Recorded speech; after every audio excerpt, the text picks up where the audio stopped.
Mourning recording Show, yet. we Stop. strive It's not recording yet. Now it's recording. Go ahead. here at the Mourning Show, we strive to bring you the latest news, music, product, and entertainment reviews, travel, cuisine, and interviews with the people you loathe the most. But first, to see what the night shall bring, we go to our local lunatic. So, what's the foreshadowing forecast? All right. So Of now you're in interest, news. it was Oh, sorry. recently brought. Start Are that you again going to because read the I forecast? overcut you. No, I overcut you. Sorry. Go ahead. Go now. Okay. Of interest, it was recently brought to our attention that a Depeche Mode themed bar exists in Tallinn, Estonia. It is actually named Depeche Mode Bar, and it opened its doors back in 1999 by a devoted fan of the band. It really grew in popularity in 2001 after Depeche Mode band members partied the night away at the bar after their concert in Tallinn. Since then, the bar has been highlighted on a few news features, including a segment for BBC TV. What are your opinions on this such bar, Jack? I love Depeche Mode. I've been a fan of theirs since I was a child, and that seems really cool. It seems like a bar that would be fun to go to. Although I think it would be a little like the Hard Rock Cafe in that there's not much of a theme you could do other than posters and then some Depeche Mode music and some memorabilia. Other than that, there's really not much you could actually do. So it would seem more like it would be a Hard Rock Cafe, uh, kind of bar, but all Depeche Mode. The Hard Rock Depeche Mode Cafe kind of a thing. So I think it'd be interesting, but if I wanted to go to a themed bar, I think I'd desire a bit more of a theme than just a band. Yeah, I agree. I was looking at the page, and they have kind of a nice sign out front that reminds me of a couple of Gothic bars in Russia, in Germany, and Toronto. But like the menu, there wasn't really a themed menu from what I could see. The inside kind of had a Gothic vibe to it, but I get what you're saying about it being very Hard Rock Cafe themed. In further news, embalmed corpse models dresses.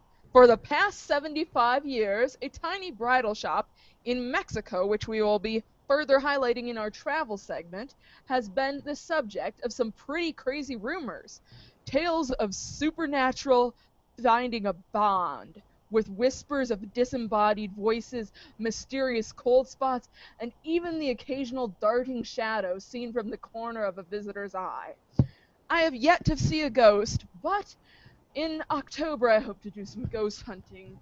But the creepiest rumor centers around a bridal mannequin sitting in the window, a highly detailed dummy that many say is a perfectly preserved corpse. I sense a good movie coming out of this. The tale begins on March 25th of 1930 when the odd-looking mannequin was first placed in the window of La Popular, one of the most well-known bridal shops in Chihuahua, Mexico. Almost immediately, the locals knew something just wasn't quite right with the figure before long tales of stunning mannequin began to spread far and wide, and visitors trekked from all over just to see the intricate details of the doll.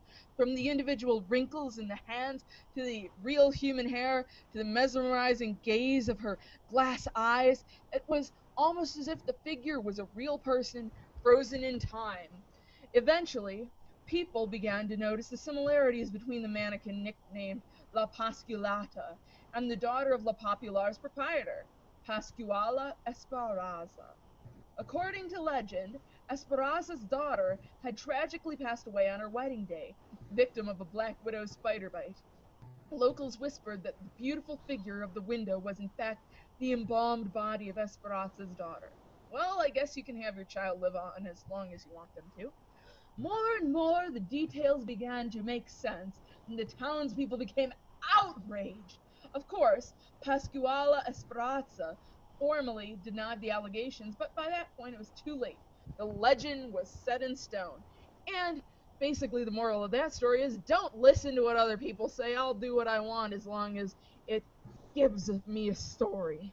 Today, Pasqualata still sits in the window of La Popular, and the rumors have only become more pervasive. Of all the employees who work at the popular bridal shop, only two are allowed to change her clothing, and only behind closed doors. It's a practice that makes some of the employees pretty uncomfortable. Every time I go near Pasquilata, my hands break out in a sweat, said one shop owner. Her hands are very realistic, and she even has a varicose vein on her leg. I believe she's a real person. Other workers say they've gone to the shop in the morning only to find Pasquilata has changed positions on her own, or complained she would watch them with an unsettling gaze as they tended to the store. 75 years later, some have come to revere La Pasquilata as a saint, leaving candles and offering prayers in front of the window. Some ask for good fortune, some come to seeking her guidance in matters of love. Many brides even let Pasquilata decide on their gowns for them, simply choosing whatever dress she's wearing at the time they visit. Hey, I have a question. Um, isn't it Pascalita? Hmm. Is that Pascalata? Pascualita? I don't know. Isn't that pronounced? Is that pronounced Pascalita? Perhaps. Yeah, it's great. As I was listening to that, because I don't know if you noticed, but you're rushing yourself tonight. All the news stories you've done this far sound very rushed, like as if you're out of breath. Um, that particular one, because you were out of breath during it, I might actually end up doing the one that appears on the final ad of the show.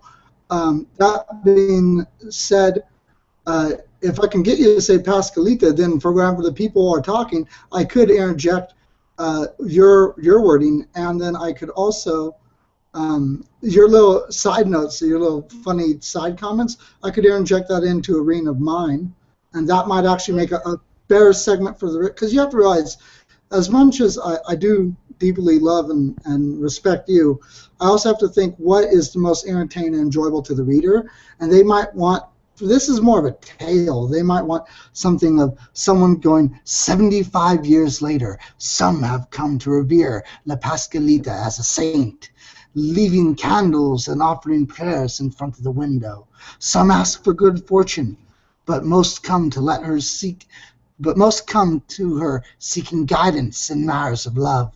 Many brides even let Pascalita decide on their gowns for them, simply choosing whatever dress she's wearing at the time they visit. You see how the reader might like that better? Yeah. Yeah, so it's nothing against your reading. It's just like I think which one would the readers enjoy more? Mm-hmm. And it's not that you sound rushed every other night. You usually sound good, but tonight you're sounding very, very rushed, like as if you're rushing yourself. And so I think that was a very poor reading.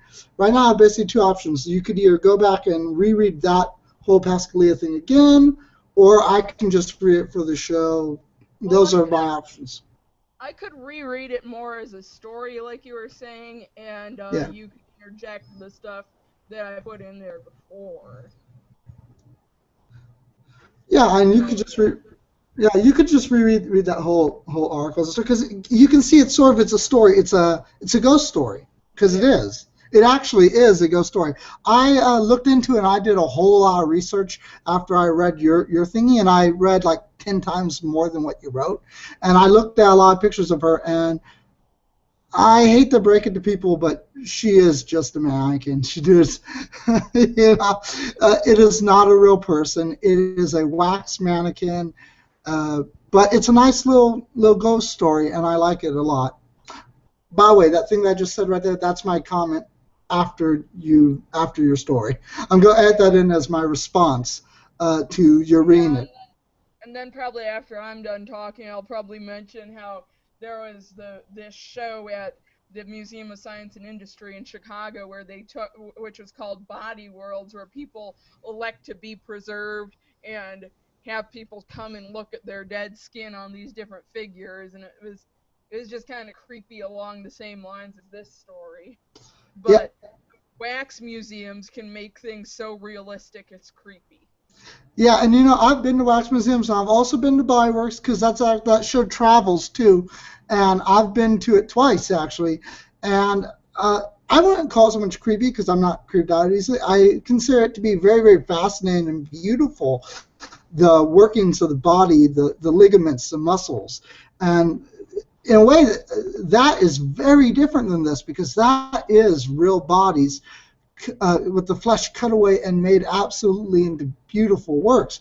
Whereas this, I hate to break it to Bill, but this is actually just a mannequin. It's a mannequin. And as you said, wax museums, I've been to wax museums, and they can get all the wrinkles perfect in hands and faces and absolutely wonderful. And I looked at close-up pictures of this mannequin's hands. And these hands are wax castings from a mold of real human hands. But it was, they poured plaster over a real human's hands, probably the woman's daughter's hands, and then they put wax into the mold. It's very, very clear to anyone who's ever seen a wax figure that what is. And the face isn't even that good. The face actually looks just like any mannequin face. And I actually read stories about how her face actually used to look more realistic, probably molded after her daughter's face. However, the reason that the store owner eventually released the story saying, no, it's just a wax mannequin, is because customers back then were actually going up to the story and pressing their fingernails into the mannequin's face to see if it was real skin or not. And so that actually explains why now the face looks like a poorer quality than the hands, is because the face has probably had to be retouched up a few times due to idiots vandalizing the wax mannequin. So yeah, it's just a wax mannequin, and that's really all that there is to this story. I love to believe ghost stories as much as the next person, but it's a wax mannequin. Yeah. Okay, so yeah, For the those. past, okay, so Oh, I can do it again. yeah. For the past 75 years, a tiny bridal shop in Mexico has been the subject of some pretty crazy rumors. Tales of supernatural fiddling abound with whispers of disembodied voices, mysterious cold spots, and even the occasional darting shadow seen from the corner of the visitor's eye. Well, a very good thing for a ghost hunter, which I have not had the experience yet. But the creepiest rumor centers around a bridal mannequin sitting in the window, a highly detailed dummy that many say is a perfectly preserved corpse. The tale begins on March 25th in 1930 when the odd-looking mannequin was first placed in the windows of La Popular, one of the most well-known bridal shops in Chihuahua, Mexico. Almost immediately, the locals knew that something just wasn't quite right with the figure. Before long, tales of this stunning mannequin began to spread far and wide, and visitors trekked from all over just to see the intricate details in the doll, some even checking to see if it was a dead woman. From the individual wrinkles in their hands to the real human hair, the mesmerizing gaze of her glass eyes was almost as if the figure was a real person, frozen in time. Eventually, people began to notice the similarities between the mannequin, named La Pascualita, and the daughter of La Popular's proprietor, Pascuala Esperanza. According to the legend, Esperanza's daughter had tragically passed away on her wedding day, victim of a black widow spider bite. Well, they say to death do us part, and I guess she did lived on in her mother's heart in that window. Locals whispered the beautiful figure in the window was, in fact, the embody of Esperanza's daughter. More and more the details began to make sense, and the townspeople became outraged. Of course, Pascuala Esperanza formally denied the allegations, but by that point it was too late. The legend was set in stone. Today, La Pasculata still sits Pascalita. La Pasculita still sits in the window of La Popular, and the rumors have only become more pervasive.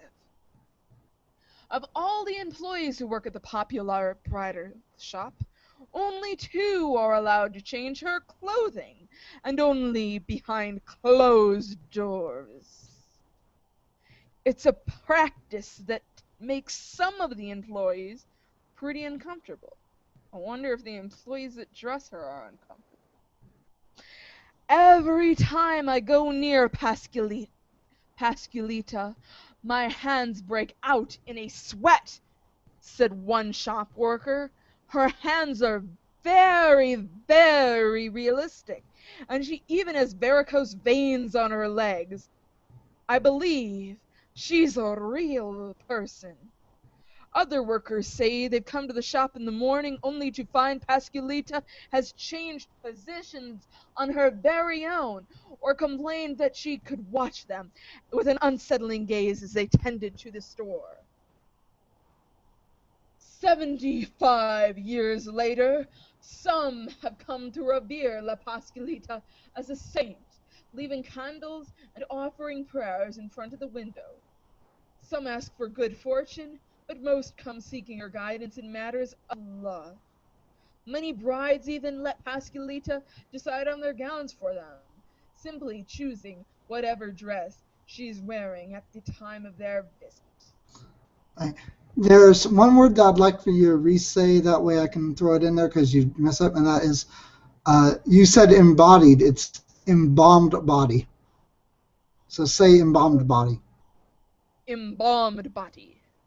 There you go. I just wanted to get that one correct too. There was some other word that you flubbed in there, but it was not a major issue. So I can't remember which word it was, and it doesn't matter. So we're moving on from that. So okay, so now you can do the blackest is new black. Of course, that one is not a ghost story, so you can word that in a more normal one. Blackest is the new black, and that might be controversial in some communities, but you know, something being the new black thing will always excite any goth. Puritans, goths, avant-garde artists. Let me repeat that. Avant-garde artists, hell-raising poets, and fashion icon Coco Chanel all saw something special in it. Now, black, that most enigmatic of colors, has become even darker and more mysterious. Is that even possible? A British company has produced a strange alien material so black it absorbs all but 0.035% of visual light, setting a new world record. To stare at the super black coating made of carbon nanotubes, each 10,000 times thinner than a human hair, is an odd experience. It is so dark that the human eye cannot understand what it is seeing. Shapes and contours are lost, leaving nothing but an apparent abyss. Now, I advise that you do not wear this if you're going to go walking on a street at 1 a.m. If it was used to make one of Chanel's little black dresses, the wearer's head and limbs might appear to float incorporeally around a dress-shaped hole. Actual applications are more serious, enabling astronomical cameras, telescopes, and infrared scanning systems to function more effectively. Then, there are the military uses that the materials maker, Surrey Nanosystems, is not allowed to discuss. The nanotube material named Banta Black has been grown on sheets of aluminum foil by the New Haven-based company. While the sheets may be crumpled into miniature hills and valleys, this landscape disappears on areas covered. You expected to see the hills, and all you see, it's like black, like a hole, like there's nothing there. It just looks so strange, said Ben Jensen, the firm's chief technical officer. Asked about the prospect of a little black dress, he said it would be very expensive. The cost of the material is one of the things he was unable to reveal. Perhaps we at the Mourning Show can come up what to price that dress in, something that I can afford. You would lose all features of the dress. It would just be something like black passing through, he said. Banta Black, which was described in the journal Optics Express and will be launched at the Farnborough International Air Show this week, works by packing together a field of nanotubes like incredibly thin drinking straws. These are so tiny that light particles cannot get into them, although they can pass into the gaps between. Once there, however, are all but a tiny remnant of the light bounces around until it is absorbed. Banta Black's practical uses include calibrating cameras used to take photographs of the oldest objects in the universe. This has to be done by pointing the camera at something as black as possible. It also has virtually undetectable levels of outgassing and particle fallout, which can contaminate the most sensitive imaging systems. The material conducts heat 7.5 times more effectively than copper and has 10 times the tensile strength of steel. Stephen Westland, professor of color science and technology at Leeds University, said traditional black was actually a color of light, and scientists were now pushing it to something out of this world. Many people think black is the absence of light. I totally disagree with that. Unless you are looking at a black hole, nobody's actually seen something which has no light, he said. These new materials, they are pretty much as black as we can get, almost as close to a black hole as we could imagine. Well, they always say that wearing black is slimming. And since this black would take away all detail and definition, even if it's crinkled, or else if there are hills and valleys within it, it would make it look like as if it was flat. Can you imagine how slimming an article of clothing made of this would actually look? It doesn't matter how round you are or how big chested you are, this would make you look flat. So not unless they were looking at from the side profile, obviously it would still carry the contour of your body. But yeah, it would be very, very slimming. That being said, as they noted, it would be insanely expensive. I'm guessing, based on what I know about science, which is actually quite a bit, that it would cost billions of dollars for a dress made out of this material. So you could never afford it. Maybe Bill Gates could afford it for his wife, but that's about it. And speaking of computers, there's an application that I instantly thought of while reading this, and that is, as it said, it conducts heat very, very well. So you know what it would actually be really, really good for in use would be if you put it in between the processor and the heat sink in a computer. That would be very, very efficient, and you could get your computer's processors to cool down much better, and that will allow for much more faster, better running computers. That being said, the price attached to do that would not be worth it. It would make the computer so expensive. There are much more cheaper ways to do that with a computer. And so yeah, they actually won't be doing that. The actual real uses, as they point out, would be for something like calibrating a space telescope. Exactly. And it is true that black does conduct sunlight. No matter what the material is, even if it's light, and people say that African Americans don't get a sunburn, well, if you just go outside and sit in your black pants, and you will feel like you're getting a sunburn. Well, yeah, and people are actually wrong, because black people, not just African Americans, but in any black person, not even Africans. I mean, look at the natives of Australia. Any dark-skinned person can get a sunburn or a suntan because, as I've noted in a previous show, I have seen black people with tan lines. I mean, it happens, and so you know.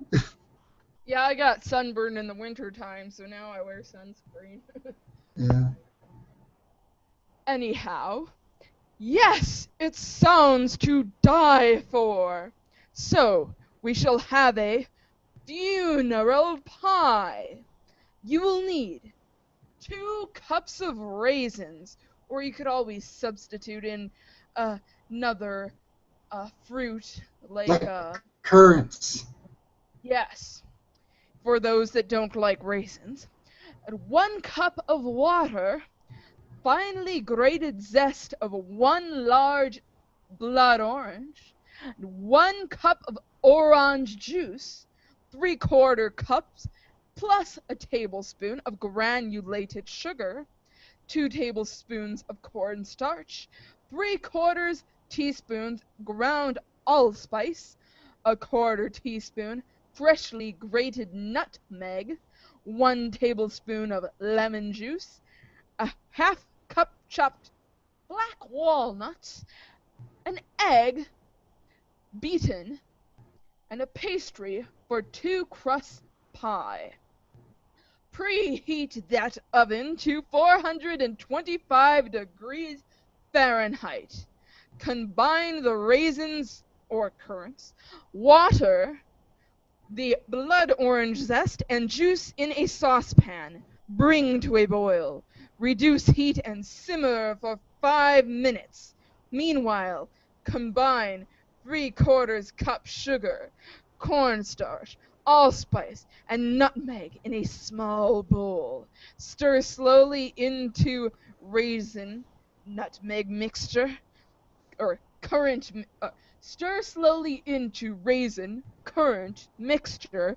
Cook, stirring constantly until thickened, about 2 minutes. Remove pan from heat.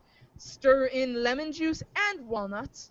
Roll out half the pie dough on a lightly floured surface.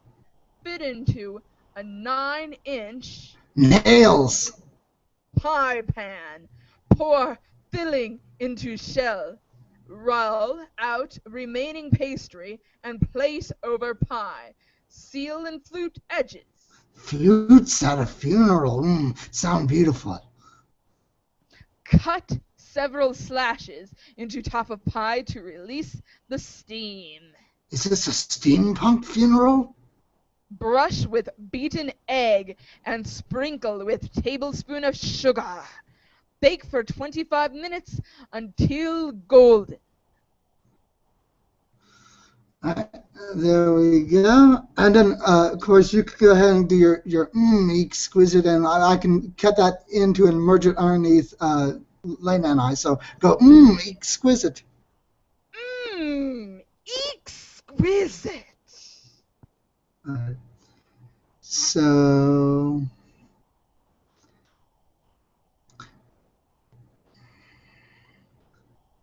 I'm going to have you do your exit thing, and then after that, if you want to do small little comments to other news stories or other things, you can, and then if they end up actually fitting in well, I will cut them in, and if they don't, then I can cut them out. I'm feeling blue tonight. I shall be retreating to my underworld, and will one day rise again to speak with you all on the week of All Hallows Eve. And you can do the sign off too. We are signing off. All right, so Yeah, I'm going that's up. great. What? I'm going up to see other people's news stories at the moment. Yeah. So here we go. So there's a news story on the book on the life of Jonathan Frid, also known as Barnabas Collins, of Dark Shadows, if you want to comment on that. Okay. If you want to.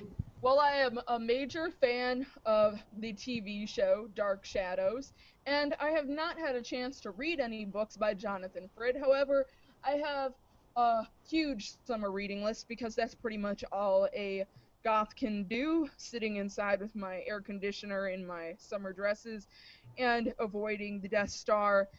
I will be looking forward to reading this book and comparing it to the television classic Dark Shadows, as I love comparing different books along with their movie or TV counterparts. I think you misunderstood what that news story was about. Let's try that again. It's a story about the life of Jonathan Frid. He died a few years ago. It's a biography about his life. Okay. Well, I look forward to reading about the life of Jonathan Frid. I have read about the life of Edward Gorey and would always like to look into other Gothics who have autobiographies. It's not an autobiography, I it's a mean, a biography. biography. A biography. Yeah. Yeah, no, he died about 3 years ago. He was the guy who played Barnabas Collins. Okay. Anyway, and then in the related news story, it's just talking about how there's going to be a Dark Shadows cruise in 2015, and a lot of the old cast members are going to be there, and there's going to be a Dark Shadows themed costume party and whatnot, if you want to comment on that. Well, it seems like goths surprisingly like cruise ships, because in September there's a Gothic cruise, and now for 2015 there's a Dark Shadows cruise. So, of course, goths can get their fill of cruises, and no matter what the cruise line, I'd be interested in at least trying a cruise and taking away the mainstream judgment that I have of them. Just being surrounded by people that are similar to me and just sharing in the subculture with other goths. Yeah, but this one would be real neat because you'd get to hang out with the surviving actors of Dark Shadows, and you'd get dressed up as vampires, and and have Dark Shadows themed food menus and whatnot. So that sounds like it'd be a lot of fun. Yeah.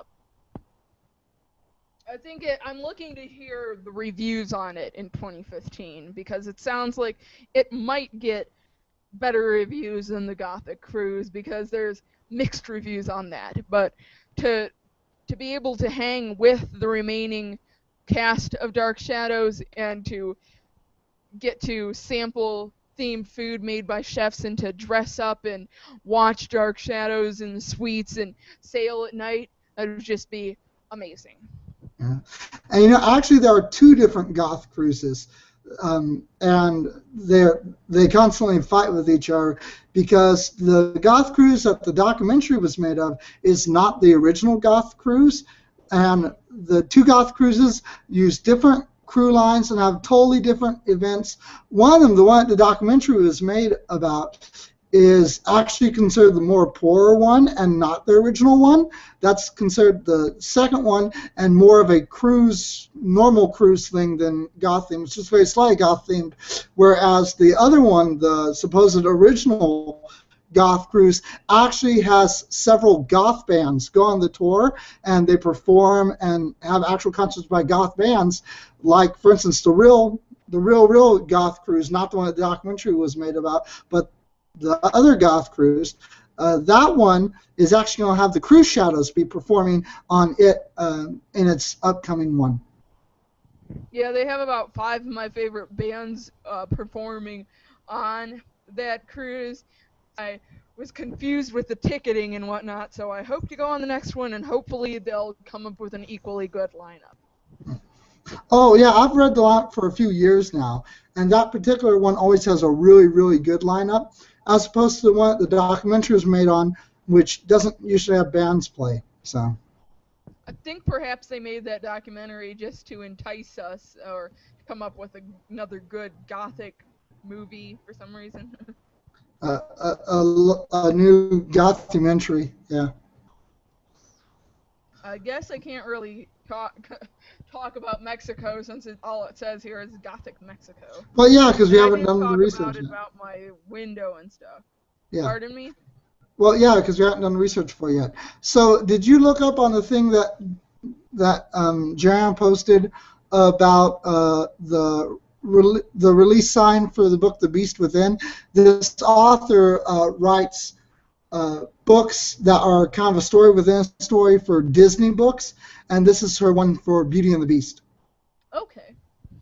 Well, I loved the French Beauty and the Beast movie more than the Disney movie, so I think seeing this story within a Disney story, The Beast Within, talking about perhaps the life of what happened to the Beast before he got to the point where he met Belle, I think that I really look forward to reading this book. I haven't ever heard of the author before, and look forward to reading some of these other books if they have similar plot lines. Oh, yes, they do. And from what I've read, this book takes some inspiration from the Cocteau version and actually puts it into the Disney version. It also takes inspiration from the Portrait of Dorian Gray and adds that to the story as well. And it also adds in the Weird Sisters from old folklore and from Shakespearean plays like Macbeth, and so it adds in all of those elements to the story as well. So it sounds very interesting, and as our listeners probably know, Beauty and the Beast is my favorite story, and I love all versions of it, and I really also love those other influences that this author has. So I can't wait to read this story. Yeah, I analyzed La Belle et la Bête for my art class, and I just have a lot of love for that movie because I just felt like their relationship was a little more fluid than I could get out of Disney cartoon characters. But then I learned to like the Disney movie in high school because the French version, it was during a time where I always told my mom, no, I'm not going to watch animated films. I have to see real people in every single film I watch. So, like, the family would, like, check out these animated films, and they'd have to, like, pull me into the den and have me watch the movies with them because I always like to see real people. Mm-hmm. Yeah, and you know what? I know a little bit of trivia about the Cocteau version, and that is for the actual Beast in the Cocteau version, they actually cut hair from dogs and they glued that to the actual actor's skin, and he would break out in rashes because he'd be covered in glued on dog hair, all day long. And so, yeah, that hair was individually glued to his actual body, and that's why whenever you look at the Beast in the Cocteau version, it looks like an actual real person with hirsutism. If you see the real people who have hirsutism, he looks very, very similar to them, and that's the reason why is his actual real hair glued individually onto his flesh. And the actor, by the end of the movie, he was so chafed and so red from the hair and then from them ripping it off day after day, that he actually, it took him months to heal from that. That sounds painful. Yeah, and what's interesting is, so that actor is also the same guy who plays Avignon, which is the Gaston type character in that movie. And what's so funny is that actor does such a good job in that film that you hate his Gaston type character, yet you love his Beast. And as you know, at the end of that film, whenever that character gets stabbed by an arrow, his body gets transferred to the Beast, and the Beast gets his body. Well, everyone, I'm pretty sure everyone who watches it goes, ew, why'd they turn him into that ugly guy? Give us back our Beast. Of course, we're not realizing that it's the same actor both times. He plays both characters. It's the exact same man. Another bit of interesting trivia is that actor was for a very long time, the homosexual lover of the director Cocteau. They were lifelong homosexual lovers.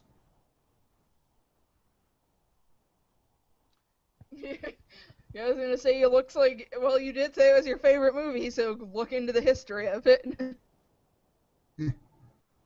Yeah, I love that movie a lot.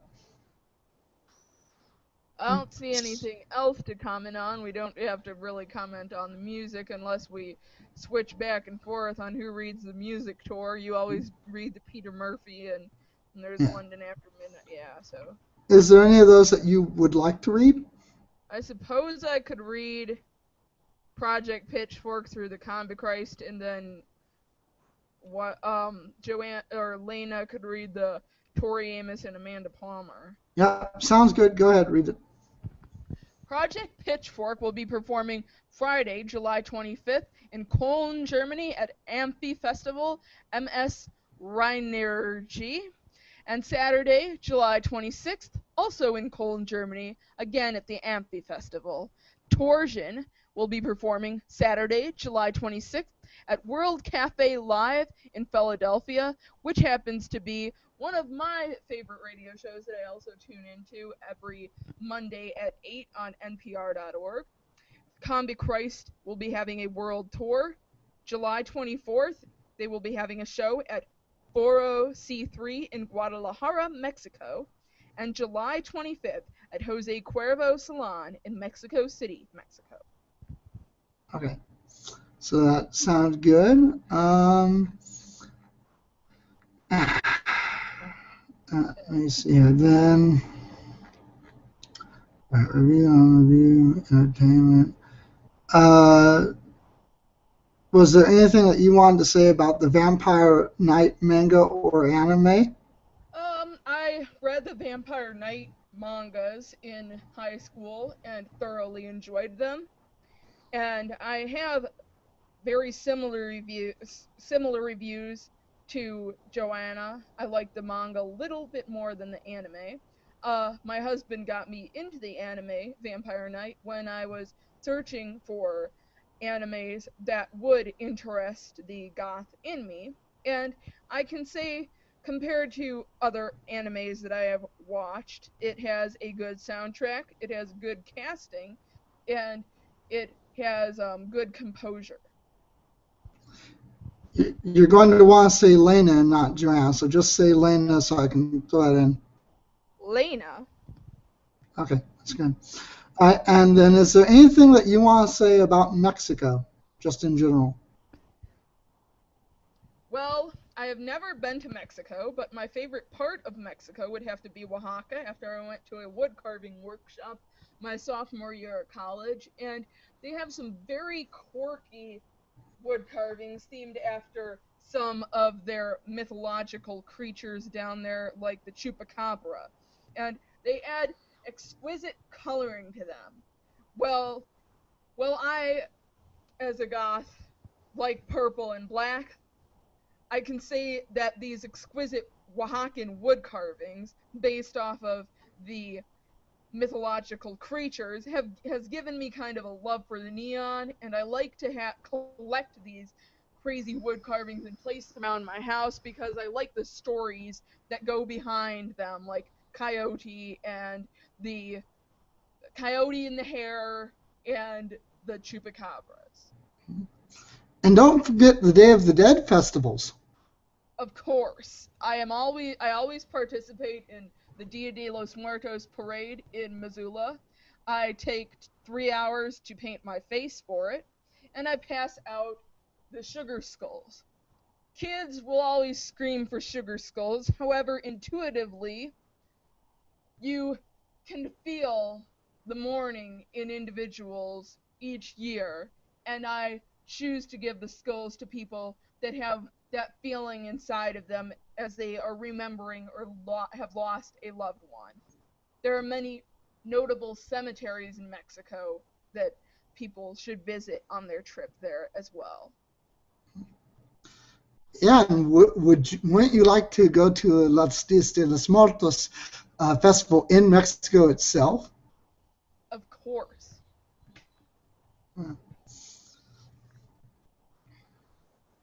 I think we've got everything. Yep. Is anybody being interviewed tomorrow? Not as far as I'm aware, and so it doesn't matter. Okay, and I guess as Joanne was saying, we could have um, either her friend Jacqueline do the music review, or else I could do a music review of some sort, or the show just won't have a music review. That happens sometimes. Yeah. Okay. And then obviously she was hoping to have Danny comment on the Vampire Night thing, but obviously if he's not prepared for that, then he's not prepared for that, and that's perfectly fine. Ask him right now before I. No, it's okay. You can go on with your life. Things are good. He did say that his main reason he was on the show is because of me and because I said we needed somebody to do a music review. So he doesn't usually come up in the show and talk or whatnot. He's just either sitting here or doing his own thing. Oh yeah, it's perfectly fine. And as I said, Joanne doesn't even know that we're doing this yet. After I hit stop broadcasting, that's whenever we're going to let her know that we've done this to give you a good send off. And so she's going to be just surprised to even know that we're even doing this, because she thinks that her and I are going to be reading all the stuff for the whole show, without anything from you, no commentary from you, no reading from you. It would be funny for you and her to read the show and do your things, and you edit the show, and then she's like, how did she get in there? No, I'm not going to do that, because then I or her would have to read stuff that we don't have to read. And since she is on a very limited time scale as well, and she obviously, as do I and you, want the show to be more within a reasonable recording time, hey, if we don't have to say something, let's not say it. So, yeah, so I say we're done. So, listeners who are listening to this on YouTube, this unedited version, this is Colley's final show. This is her part of the final show. The rest of the final show will be recorded separately, and the two will be merged later. This is her send-off, and we wish Colley the very, very best. And she will, as she said, be returning at some point. And so it's been fun, Colley. It's been an honor. We greatly appreciate you and enjoy you and admire you. And we hope you have a lovely vacation. Thank you.